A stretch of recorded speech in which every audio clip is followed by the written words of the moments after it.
All right, everybody. I think we're good to go here. Yeah, I want to delete that note. I only needed it for the 5 minutes or so. Welcome to the stream, guys. Glad to have you back again. And as I was telling Org Should earlier in the chat, I've actually got a couple of pretty fun things to play with today.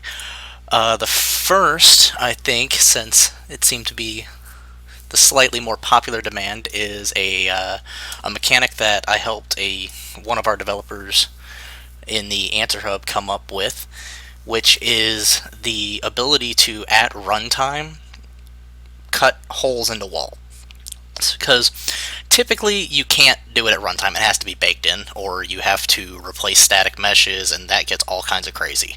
I also don't know how to do vertex manipulation, which you can do, but it'd be incredibly mathematically intense, and especially, it's probably resource intensive as well.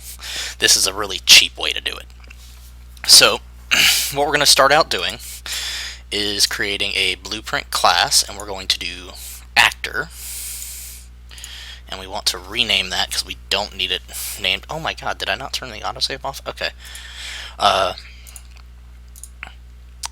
There we go.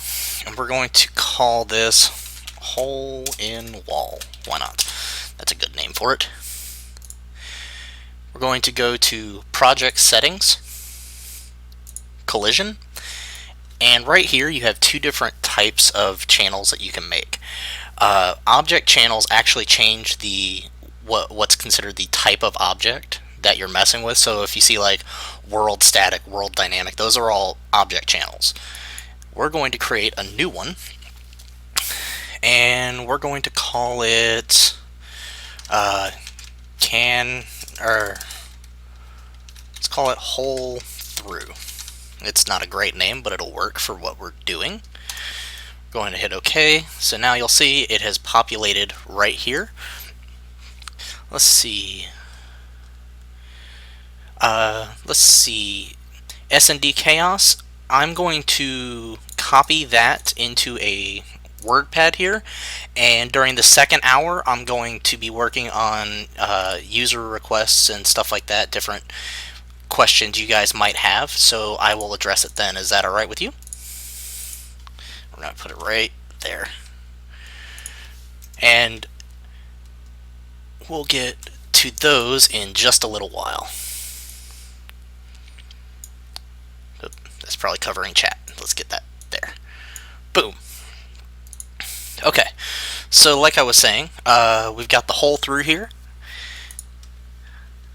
and let's see, in hole and wall, you want to do an add component, and let's do a box collision for now. It's easier to kind of see what you're doing with box collision. We can always change this later. Go ahead, and I keep forgetting to make the scene component first. That's something I have a really bad happen. Let's see. Box. We're going to make it a 3 by 3 by 3, just to have a pretty good size box. Let's make sure it's quite big enough for what we're going to be doing.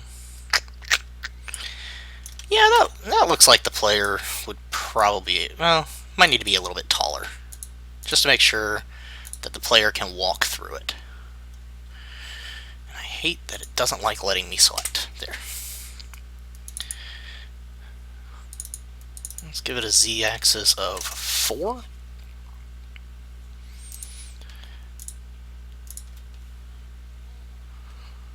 Okay, so our hole in wall script is going to be pretty easy.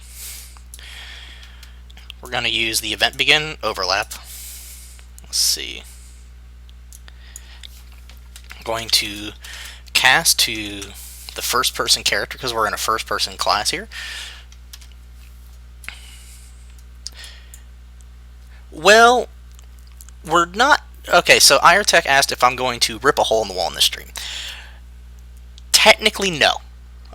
Because you can't bake it at runtime, or you can't do it at runtime, it all has to be baked if you're going to do actual like holes in the wall.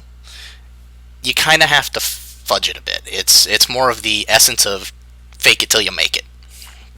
So let's see, cast a first person character. And unfortunately, I don't have the material set up for this because it does require a material component, and I don't quite know how to do it yet.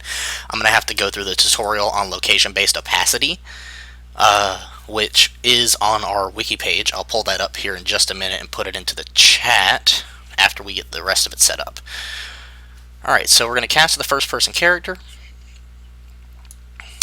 And let's see.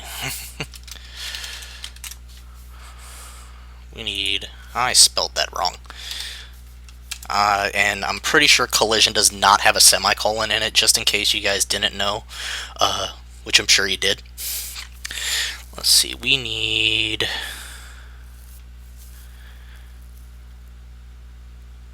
to set the collision. No, we don't want to... There we go. Set collision object type. Or is that not it? Collision response, that's what we wanted. And we want to affect the capsule component, I believe. Go with hole through. So what this is going to do is when it overlaps, it's going to cast to the it's going to cast to the player character, and if it is the player character that overlaps the object, we're going to set the response to our hole through channel to ignore. Now typically it starts out as block because that's what we told it to do. And now we want to get the end overlap.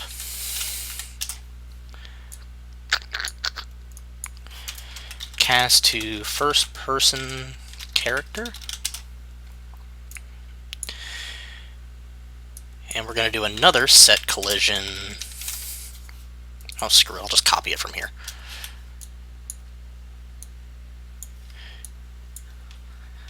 Hey there, Joydy Luck here. That's an interesting name. Hopefully I pronounced it correctly. Welcome to the stream. Glad to have you. We are just setting up a nice little hole in the wall actor here. So, to test this, we're going to need to get something to walk through.